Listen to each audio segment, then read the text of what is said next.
Hi, my name is Ahmad and I am going to talk about the agricultural ethics of biofuel, the food versus fuel debate. Um, about the author is Dr. Thompson. Uh, Thompson is a philosopher currently teaching at Michigan State University. He earned his bachelor at Emory University before going on to earn a PhD in philosophy at the State University of New York at Stony Brook. He does research on ethical and philosophical questions dealing with agriculture and food, and especially the development of agricultural teacher science.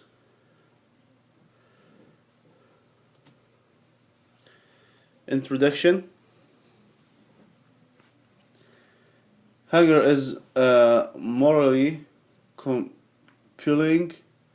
If people believe that liquid transportation fuel derived from plant based feedstock will take food out of the mouths of hungry people, there is an ethically powerful argument against the entire package of technologies dedicated to improving the biological efficiency of converting plant matter into combustible fuels, as well as to research on agricultural and energy policies intended to increase utilization of biofuel. There are appeals that can be made to the suggestion that food and fuel uses of agricultural crops are looked into a zero sum competition, and also there is an argue that the food versus fuel trade-off is in fact extremely misleading with respect to the ethics of biofuel development. The term biofuels is used broadly. It includes technologies currently utilized for the production of ethanol from plant feedstocks such as maize or sugar cane, and biodiesel from palm and other oil rich plants. The term also indicate a much larger classes of technologies that are currently the focus of extensive research and development.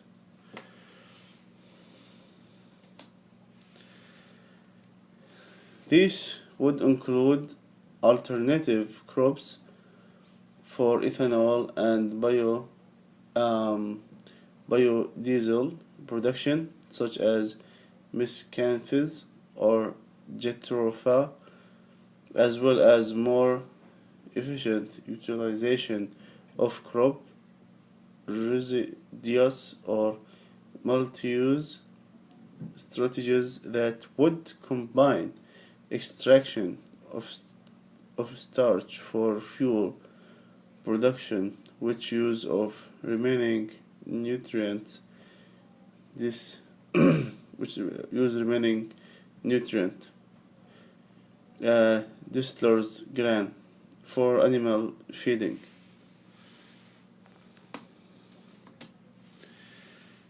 There are also very ambitious research and development efforts to make woody biomass available for conversion to liquid fuel. The liquid fuels orientation to biofuels continues in the following ethical analysis.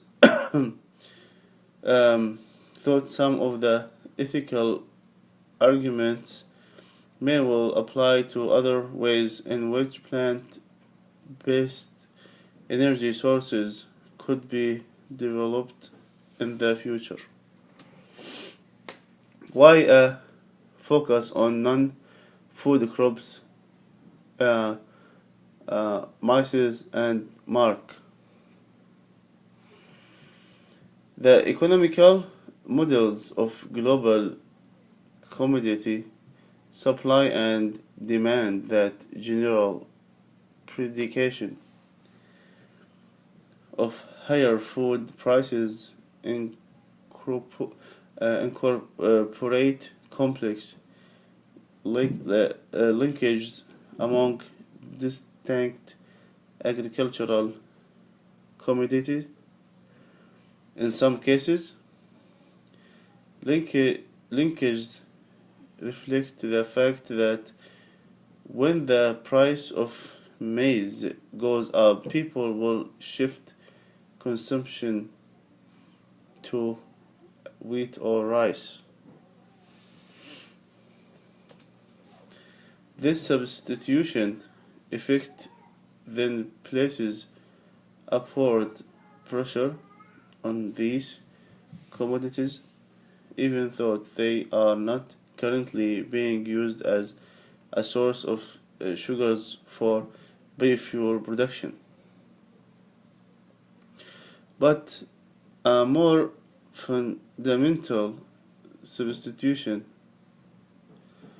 effect has an equally powerful impact over the long run, and that is the fact that all forms of land use are linked in a similar way. This shifting will certainly have an impact on whether farmers even choose to plant food crops in the first place. Fewer acres of maize will be planted, and the economic effect on supply and demand relationships for maize will be very similar to what would have occurred if ethanol were simply produced from maize in the first place. A better analysis of uh, hunger: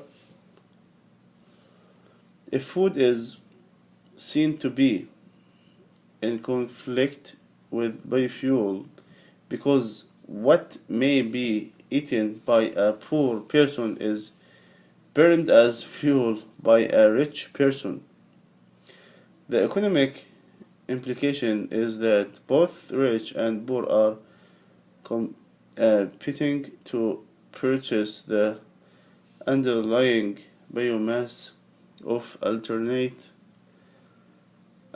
purposes. This competition can then be viewed as an ethical problem because one purpose, the poor persons, has a morally compelling justification that the other lacks. The view that the scientist can reduce the tension by trying to segregate the market for food from the market for fuel neglects the fact that there are also competitions for land use as well as for technology development.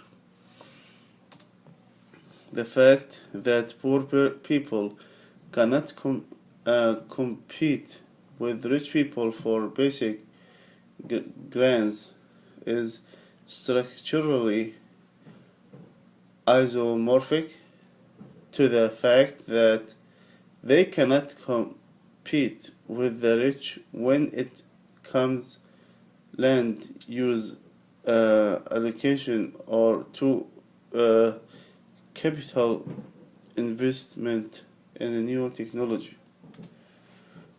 Conclusion: biofuels could be a positive force in addressing the circumstances that cause hunger among the roughly 80% of the world's uh, poorest people, shows food entitlement is tied closely to agricultural production.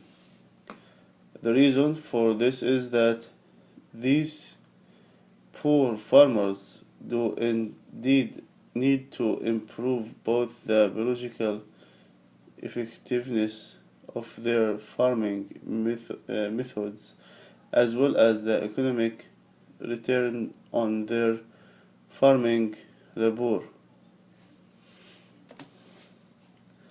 Next, generation biofuel technologies could theoretically be developed with cognizance of the farming systems being currently deployed by these poor producers. The effect of biofuel on global agricultural commodity prices, that is the substantive basis of the food versus fuel critiques, would then have a beneficial impact on poor producers' economical return. The result would be that the largely production-based food entitlements would be more secure and award with appropriate biofuel technology than they are today. The food versus fuel critiques is thus valid for a minority of the world's poor.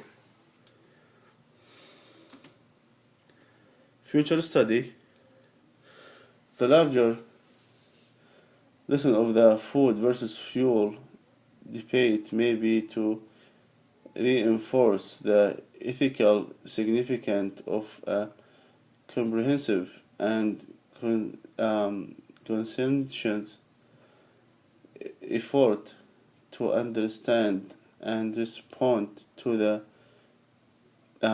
complexities of technological innovation and the processes of human and economic development. More positive research for food to use as biofuel is needed. And this is my reference, and thank you so much.